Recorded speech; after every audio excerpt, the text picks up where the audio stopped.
بسم الله الرحمن الرحيم. وعن ابي برده بن ابي موسى الاشعري رضي الله عنه قال قال عبد الله بن عمر رضي الله عنه أسمعت أباك يحدث عن رسول الله صلى الله عليه وسلم أسمعت أباك يحدث عن رسول الله صلى الله عليه وسلم في شأن ساعة الجمعة؟ قال قلت نعم سمعته يقول سمعت رسول الله صلى الله عليه وسلم يقول هي ما بين أن يجلس الإمام إلى أن تقضى الصلاة. رواه مسلم. وعن أوس بن أوس رضي الله عنه قال قال رسول الله صلى الله عليه وسلم إن من أفضل أيامكم يوم الجمعة فأكثروا علي من الصلاة فيه فإن صلاتكم معروضة علي. رواه أبو داود بإسناد صحيح. حضرت ابو بردہ بن ابی موسیٰ اشعری رضی اللہ عنہ فرماتے ہیں کہ حضرت عبداللہ بن عمر رضی اللہ عنہما نے پوچھا تم نے جمعہ کی ساعت کے بارے میں اپنے والد سے رسول اللہ صلی اللہ علیہ وسلم سے بیان شدہ کچھ سنا ہے؟ حضرت ابو بردہ کہتے ہیں میں نے جواب دیا جی ہاں میں نے ان سے سنا. وہ فرماتے تھے کہ میں نے رسول اللہ صلی اللہ علیہ وسلم سے سنا فرماتے تھے وہ ساعت امام کے ممبر پر بیٹھنے سے لے کر نماز جمعہ کے اختتام تک ہے. حضرت اوس رضی اللہ عنہ سے مروی ہے کہ رسول اللہ صلی اللہ علیہ وسلم نے فرمایا تمہارے دنوں میں سے افضل دن جمعے کا ہے. تم اس میں مجھ پر کثرت کے ساتھ درود بھیجا کرو. بے شک تمہارا درود بھیجنا مجھ پر پیش کیا جاتا ہے. ابو داؤد نے صحیح سند کے ساتھ روایت کیا ہے. پہلی حدیث میں جو بات معلوم ہو رہی ہے وہ بات یہ ہے کہ کس وقت بندے کی دعا زیادہ قبول ہوتی ہے.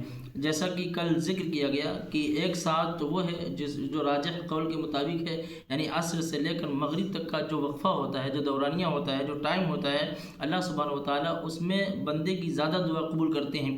اب یہ حدیث جو واضح طور پر آ رہی ہے کہ اس میں بیان کر رہے ہیں کہ ہی مابین ان یجلس الامام الی ان تقضی الصلاۃ یعنی جس وقت امام ممبر پر آ کر بیٹھتا ہے اس وقت سے لے کر نماز کے اختتام تک جو بھی دعا بندہ مانگتا ہے اللہ سبحانہ و تعالیٰ اس کی وہ دعا قبول کرتا ہے. اب دعا اس وقت کیسے مانگی جائے؟ خطبہ ہو رہا ہے تو علماء نے لکھا ہے کہ دل ہی دل میں مانگی جائے یعنی جب امام وقفہ لے یا رکے تو اس وقت کچھ نہ کچھ دعائیں مانگ لی جائیں. یہی دعا کی قبولیت کا وقت ہے. اور دوسری بات جو اوس بن اوس رضی اللہ عنہ سے روایت ہے اللہ کے نبی صلی اللہ علیہ وسلم نے فرمایا کہ سب سے زیادہ فضیلت والا دن جمعے کا دن ہے اور اس دن زیادہ سے زیادہ مجھ پر صلوات بھیجا کرو یعنی درود بھیجا کرو اس لیے کہ جو تم درود بھیجتے ہو وہ مجھ پر پیش کیا جاتا ہے. اللہ سبحانہ و تعالیٰ کے بہت سے ملائکہ دنوں رات میں گھومتے رہتے ہیں جو اسی بات پر مامور ہیں مکلف ہیں. اللہ سبحانہ و تعالیٰ کی حکم سے اللہ کے نبی صلی اللہ علیہ وسلم پر جہاں کہیں بھی درود بھیجا جاتا ہے تو وہ سارے درود ان بندوں کے لے کر ان تک پہنچاتے ہیں یعنی نبی صلی اللہ علیہ وسلم تک. اللہ کے نبی صلی اللہ علیہ وسلم کو حیات ہے یعنی زندگی جو حاصل ہے وہ برزخی زندگی حاصل ہے یعنی اللہ کے نبی صلی اللہ علیہ وسلم برزخ میں زندہ ہیں. لیکن بعض لوگوں کا یہ عقیدہ کہ اللہ کے نبی صلی اللہ علیہ وسلم براہ راست سنتے ہیں ہماری مجلسوں میں آ کر سنتے ہیں یعنی جہاں بھی درود پڑھا جاتا ہے وہاں آ کر سنتے ہیں. یہ عقیدہ اور یہ خیال قرآن و سنت سے ثابت نہیں ہے. اس لیے اہل حدیث کا موقف معتدل ہے اور قرآن و سنت پر مبنی موقف ہے.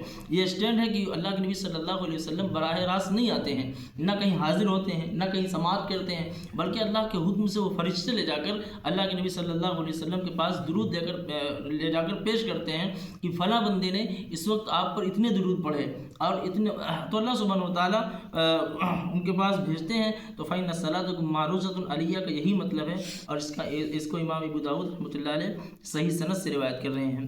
اللہ سبحانہ و تعالیٰ عمل کی توفیق عطا فرمائے اور زیادہ سے زیادہ اللہ کے نبی صلی اللہ علیہ وسلم پر درود پاک پڑھنے کی توفیق عطا فرمائے اور اللہ سبحانہ و تعالیٰ توفیق پر ختمہ فرمائے.